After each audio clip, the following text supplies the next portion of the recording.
Hello friends, welcome to Tamil சமையல். இன்றைக்கி நம்ம சேனலில் பன்னீர் டிக்கா ஸ்மோக்கி ஃப்ளேவரில் எப்படி தவாலியே செய்கிறது தான் பார்க்க போகிறோம். இது ரெஸ்டாரண்ட்டில் சாப்பிட்ற அதே ஸ்மோக்கி ஃப்ளேவரோட ரொம்பவே டேஸ்டியாக இருக்கும். ஒரு சின்ன துண்டு சார்கோல் இருந்தால் போதும், ஹோட்டலில் செய்கிற மாதிரியே நம்ம வீட்லேயே செய்ய முடியும். இந்த டேஸ்டியான பன்னீர் டிக்கா இப்போ எப்படி செய்கிறதுன்னு பார்க்கலாம். ஃபஸ்ட்டு இந்த ரெசிபி பண்ணுறதுக்கு நம்ம மசாலா ரெடி பண்ணிக்கணும். அதுக்கு நமக்கு கெட்டியான தயிர் தேவைப்படும். தயிரை இந்த மாதிரி ஃபில்டர் பண்ணி எடுத்துக்கோங்க.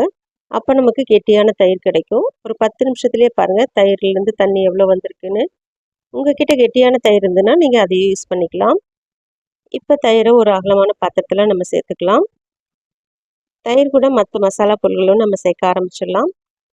1 டேபிள் ஸ்பூன் தனி மிளகாத்தூள், 1/2 டேபிள் ஸ்பூன் தனியாத்தூள் சேர்த்துக்கோங்க. கூடவே 1/4 டீஸ்பூன் மஞ்சள் தூள், 1/2 டீஸ்பூன் கரம் மசாலா, 1/2 டீஸ்பூன் சீரகத்தூள், 1/2 டீஸ்பூன் மிளகுத்தூள் சேர்த்துக்கோங்க. தேவையான அளவு உப்பு சேர்த்துக்கலாம். நான் 1/2 டீஸ்பூன் உப்பு சேர்த்துக்கிறேன். கூடவே கொஞ்சமாக கஸ்தூரி மேத்தி சேர்த்துக்கோங்க. இது நல்ல ஃப்ளேவர் கொடுக்கும். 1 டேபிள் ஸ்பூன் அளவுக்கு கடலை மாவு சேர்த்துக்கலாம். நம்ம கடலை மாவு சேர்க்கும் போது மசாலா நல்லா ஒட்டி பிடிக்கும்.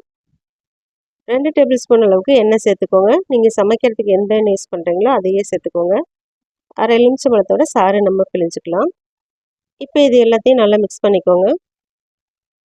இப்போ பாருங்கள் நம்ம மசாலா எல்லாமே நல்லா கலந்தாச்சு. இப்போ மசாலா கூட நம்ம வெங்காயம் சேர்த்துக்கலாம். வெங்காயம் இந்த மாதிரி க்யூப்ஸாக கட் பண்ணிவிட்டு சேர்த்துக்கோங்க. கூடவே குடமிளகாய், க்யூப்ஸாக கட் பண்ண தக்காளியும் சேர்த்துக்கோங்க. அதுக்கப்புறமா பன்னீர் சேர்த்துக்கலாம். நான் 200 கிராம் பன்னீர் எடுத்து இந்த மாதிரி கட் பண்ணிவிட்டு வச்சுருக்கேன். வெங்காயம், குடமிளகாய், பன்னீர் எல்லாமே ஒரே சைஸில் வர மாதிரி நீங்கள் கட் பண்ணிக்கோங்க. அப்போ தான் பார்க்குறதுக்கு அழகாக இருக்கும். இப்போ நம்ம இதை கலந்துக்கலாம். நம்ம சேர்த்துக்கிற மசாலா எல்லாத்தோடையும் நல்லா சேர்ந்து வரணும். அந்தளவுக்கு நல்லா மிக்ஸ் பண்ணிக்கோங்க. அடுத்து நமக்கு ஸ்மோக்கி ஃப்ளேவர் வேணும். அதுக்காக ஒரு சின்ன துண்டு சார்கோல் எடுத்து இந்த மாதிரி சூடு பண்ணிக்கோங்க. இந்த சார்கோல் எடுத்து நம்ம பன்னீர் மசாலாக்குள்ளே வைக்க போகிறோம். அதுக்கு ஒரு சின்ன பவுல் எடுத்து நம்ம உள்ளே வச்சுக்கலாம். இந்த பவுலுக்குள்ளே நம்ம ஹீட் பண்ணி வச்சுருக்கிறோம்ல சார்கோல், அதை வச்சுக்கலாம். கூடவே 1/2 டீஸ்பூன் அளவுக்கு நெய் இல்லைன்னா எண்ணெய் சேர்த்துக்கலாம். நான் இன்றைக்கி நெய் தான் சேர்த்துருக்கேன். இப்போ இதை ஒரு மூடி போட்டு மூடிட்டு நம்ம வச்சிடலாம். இப்போ பாருங்கள் ஒரு 2 நிமிஷத்துலேயே நல்ல புகை வர ஆரம்பிச்சிருச்சு. இந்த அளவுக்கு இருக்கும்போது தான் நமக்கு அந்த டேஸ்ட் கிடைக்கும். ஓப்பன் பண்ணி காட்டுறேன் பாருங்கள் எந்த அளவுக்கு புகை வந்திருக்குன்னு. இது ஒரு 5 நிமிஷம் அப்படியே இருக்கட்டும். நல்லா மூடி போட்டு வச்சிடலாம். இந்த பன்னீர் டிக்காவோட சேர்த்து சாப்பிட்றதுக்கு நம்ம ஒரு சட்னி ரெடி பண்ணிக்கலாம். ஒரு மிக்ஸி ஜாரில் ஒரு கைப்பிடி அளவுக்கு கொத்தமல்லி இலைகள் சேர்த்துக்கோங்க. அதில் பாதி அளவுக்கு புதினா இலைகள் சேர்த்துக்கோங்க. கூடவே 2 பச்சை மிளகாய், ஒரு சின்ன துண்டு இஞ்சி தோல் சீவிட்டு சேர்த்துக்கோங்க. 1 டேபிள் ஸ்பூன் அளவுக்கு கெட்டியான புளிப்பில்லாத தயிர் சேர்த்துக்கோங்க.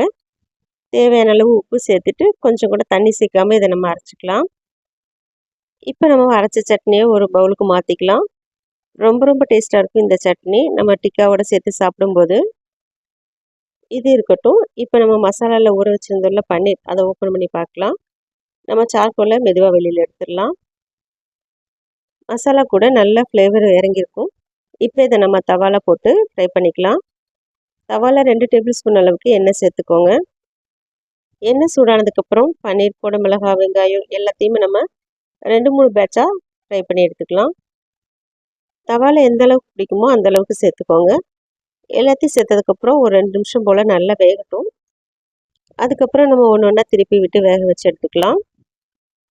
ஸ்டவ்வை மீடியம் ஃப்ளேமில் வச்சுட்டு நல்லா வேக வச்சுக்கோங்க.